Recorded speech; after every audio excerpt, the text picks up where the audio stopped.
Tayong mga maliliit na content creator pa, hindi tayo mamimili ng susuportahan mga inday. Kahit sino pa yung dumaan sa wall natin, pag nakita natin, maliit man yan o malaking bahay, kailangan magsuportahan tayo. Kasi pangit man yung snubber mga inday, kailangan give and take tayo dito. Ako, kahit ano pa yung dumaan dyan sa wall ko, pag nakita ko, susuportahan ko talaga yan. Hindi na ako naghihintay pa ng balik. Kasi kailangan dito mga inday, organic tayo. Ayaw natin yung hindi magandang gawain. Kasi paano tayo niyan mapapansin ni algorithm?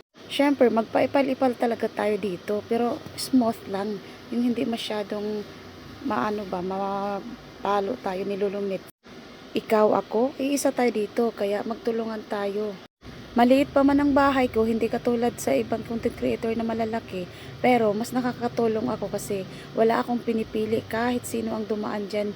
Pinapasok ko ang bahay nila at nagbibigay ako ng bakas.